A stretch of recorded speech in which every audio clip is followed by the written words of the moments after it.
Hello everyone and welcome back to Let's Play Sonic Adventure DX-ish.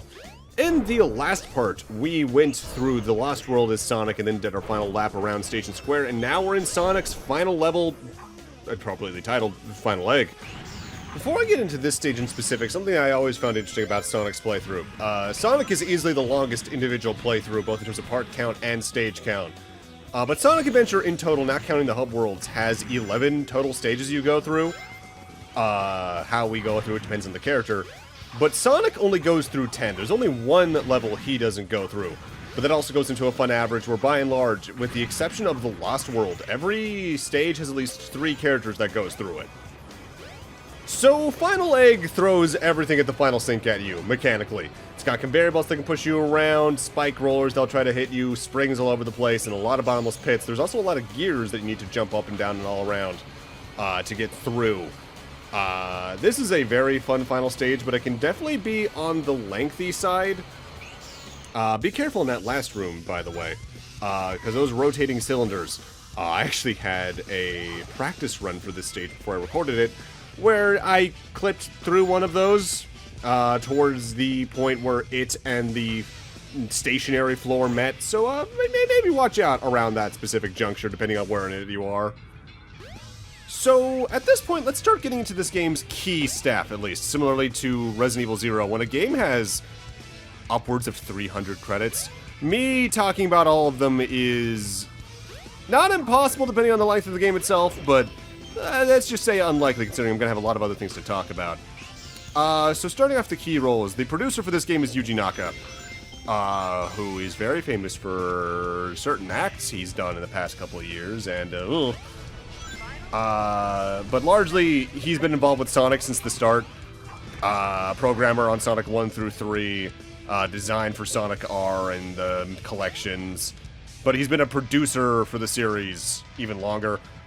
His last game that he was a producer for the series outright, that wasn't a collection, was I believe Sonic Riders, barring the ports of this game in specific. Afterwards, he did stuff like a Digimon game, Rodea the Sky Soldier, and then this little red flag on anyone's resume called Balan Wonderworld, and less said about that game at this point, the better. Very famously, in late 2022, he, alongside a couple of other Square Enix employees, because Square Enix published Balan Wonderworld, were arrested on insider trading charges related to Dragon Quest Tact, as well as Final Fantasy VII The First Soldier. Afterwards, he was sentenced to prison for about 2.5 years. The fan base doesn't really like to talk about him anymore, even though he had his very important marks in the series being an early programmer, producer, and all that. And we wouldn't have the series without him. He's just gonna be one of those marks we look at and go, yeah, he mattered. Shame about the rest. He was also notably important in the development of Nights into Dreams, leading that charge in specific. Afterwards, in the director's chair for this particular entry, we got other series veteran Takashi Iizuka. He started as a planner on the Genesis version of Golden Axe 3, but then was a senior game designer for Sonic 3, and has basically been in a major chair for this franchise ever since.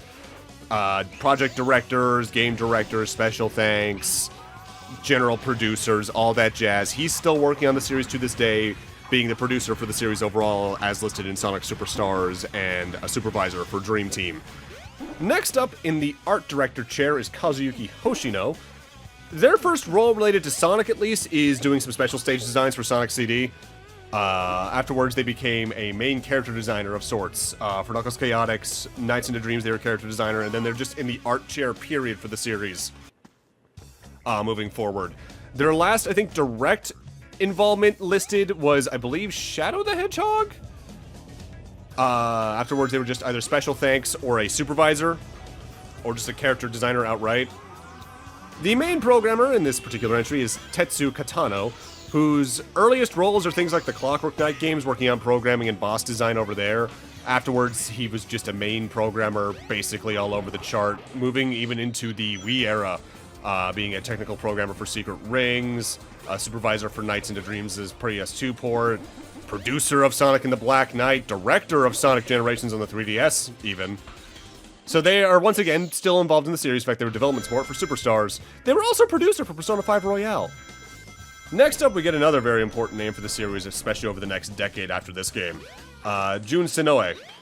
He is the sound director in this specific entry. He started with Sonic, in fact, in games period, back in Sonic 3 as the sound team. In which case, after that, for the next little bit, he was in the Special Thanks or the sound team in some form. But Sonic Adventure marks his debut as the sound director, and alongside singer Johnny Gioeli, alongside a couple of other musicians over the years, they formed Crush 40, which is the main band for Sonic vocal main themes from here all the way on to, I believe, at least Black Knight. Because if memory serves, I think there's a Crush 40 song in Unleashed, but the main song for that, I think, is sung by the guy from Bowling for Soup. But even then, they're still involved in some form today, and they still do stuff like the Sonic Symphonies. I believe they both show up for those. That's Final Egg! It can be a little bit rough at points, but ultimately, I think Lost World is the harder of the two endgame levels. For now, though, time for some cutscenes, and then time for Sonic's final boss. Yeah, not bad. Prepare for kind of a rough fight, honestly.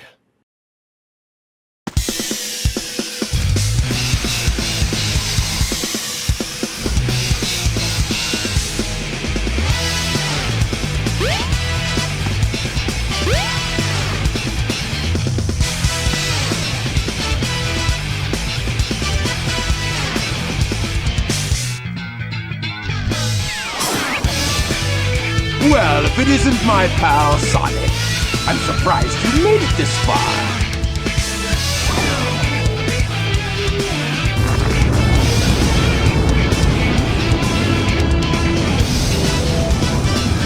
Hold it right there, Eggman.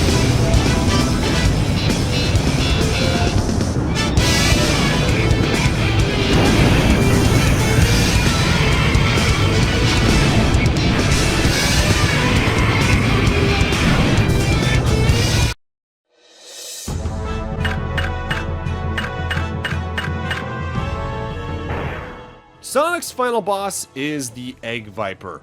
Eggman in this mech is going to be diving up and down across the field, jumping up and down while shooting lasers at you several times in a row with every single jump. Best way to avoid those is just to run directly across the platforms or to spin dash past them, jumping while doing so just to prevent any last-second collisions. Afterwards, Eggman will show up and taunt you, in which case you can homing attack him. He does charge a laser there after a few seconds though, so you need to be pretty fast about it. Afterwards, we repeat that for several phases, though notably on hit 2 and beyond, when it's time for the homing attack, Eggman instead leans backwards in the mech a little bit, and if he does that, you need to actively homing attack the green lights along the Egg Viper's body to actively reach the cockpit to do damage. Occasionally, he'll also just pop up and shoot a singular laser directly at you, which has a larger explosion. Once he starts leaning backwards, you start flinging to the other side of the field after the actual hit that does damage. There are rings in this stage on either corner of the two longer platforms here. This fight can be rough, not so much for the early portions, more for the latter ones, as towards the latter half or so of his health bar, he gets 2 new attacks. One of them is that he'll approach the edge of the platform you're on, and then start skirting along the top of it while shooting the 2 little rotating spike wheels on the side of the head forward as platforms you can jump on. Meanwhile, I believe he is still firing out lasers. At that point, you can just openly homing attack him. Here's the attack right here. But the timing for it can be a little rougher. Also, there's times you can just do a pass while he's going over you shooting lasers. I completely forgot about that one. What makes this fight really rough is the last hit in specific, as it's a bit of a beginner's trap. Also, really get used to him saying, "Get a load of this," because he says that with every jump, basically. Another complication that comes in towards the latter half of the boss fight is he'll just outright destroy the entire length of a platform that you're not standing on. For instance, like I said, he'll say destroy the opposite platform entirely, and from there, his attacks, his pattern will effectively destroy one platform on the side you're on at a time. So you are on a time limit at this point to beat the boss fight. That only gets really accelerated after you deal the final hit, but I'll talk more about that in a moment. Up to here, though, the boss can be annoying, especially in the case you get hit by something like these spinning spike discs near the edge, then just get knocked back into the pit. But otherwise, up to here, it's a fine boss fight. You might notice, we still haven't seen the victory screen. Watch out! He's up to something. Because Eggman has a one last ditch effort pinch attack that will completely destroy whatever platform you're on, and potentially if you're directly in the middle of two platforms, both of them. That's meant to kill you, and I don't like that. That's a really dick move, and they should feel bad about that. With that though, that is Sonic's campaign complete. 1 down, 5 to go. We're in this for the long haul, everyone.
Before I get into my thoughts on the campaign, just to mention it, every single campaign plays its character's main theme over the credits, but because I don't want to just stay silent over the entire credits, I might as well talk about the song itself. This is It Doesn't Matter, the Sonic Adventure 1 arrangement, because they use a very similar song with similar lyrics in Sonic Adventure 2 for Sonic's theme.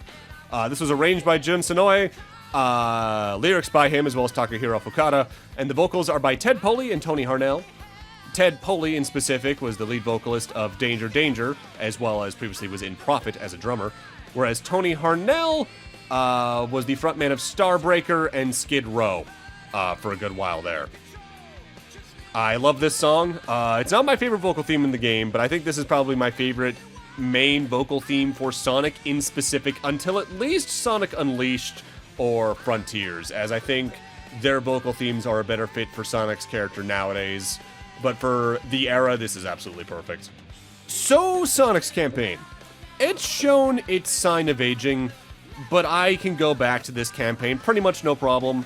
Sonic's floaty jump can take some getting used to, but I think for what they want to do with momentum in this particular game, it works just well. If anything, I wish there was more they could do with that, but they largely go for very linear levels here. But it's perfectly enjoyable. Some of the flagging on where you're supposed to go in certain parts of the plot, it's a little hard to tell. But at the same time, given the size of the world, it doesn't take long to correct that issue. I think pretty much anyone can play this particular campaign and get through it pretty comfortably, even with some of the weird technical issues that the DX port to GameCube, as well as the ports of that to PC afterwards, or Xbox 360, PS3, have. It's after this point where people will probably start either really embracing the game or really not liking the rest of it. I'd say most people can play this just fine. With that said, I do want to preface the rest of the LP with this. While I have issues with the rest of the game, I still really enjoy Sonic Adventure as a whole. But I also need to look at this game from the perspective of when it came out, because I feel a lot of people look at this game as a game that came out in, I think, 2003 on the GameCube was when DX came out. But this game came out 5 years earlier, half a decade on the Dreamcast. And that time changes a lot. Compared to a game that came out in 2003, this is definitely a little rough. Considering some major games from that year, I think was one of the Tony Hawk games, Ratchet & Clank 2. I think Battle for Bikini Bottom was that year. I think Silent Hill 3. Sonic Heroes was the same year even. Which, even though I think that game has its own set of issues, I'd say there's probably a whole subset of people who definitely prefer that on the whole. But if you compare it to games that came out in 98, there's still a bit of an uphill battle, considering that's the same year as Ocarina of Time, Banjo-Kazooie, Metal Gear Solid, Xenogears, alongside several others. This was still, I'd say, pretty much in like the top third to top 20% of what games could have been at that era. And to unfairly just look at it as the game that came out in 2003, I think really is unfair to it on the whole. With that said, I'm still going to tear into the issues the other campaigns have, especially during the latter half of them, because there are some bizarre choices to either differentiate them from the rest of the cast or to market a peripheral, in one case even. But as for Sonic's campaign, I think it's solid. I'll breach the topic of what I think the remake, if they do one, could be for this game down the line, though, because I feel like there's very specific things I would want out of that to better reflect what the series is both nowadays, but also what the potential they missed with what this game already was back in '98. But again, I'll save that topic for then. For now, whenever you get the end of a credits, you get an emblem there. That's the, I think, victory screen credit for the final boss. In order to finish the game fully, you technically need all of the end-of-story emblems from the main 6 characters. At least that's how it works in Adventure 2 from memory. That probably is how it works here. But with that, I'm going to need to end this off here. Thank you guys for watching, and in Part 8, now that the Blue Blurs campaign is out of the way, it's time we go take a look at his little buddy Tails and see what he's been up to the entire time. I mean, he got a second plane from somewhere. See you guys then.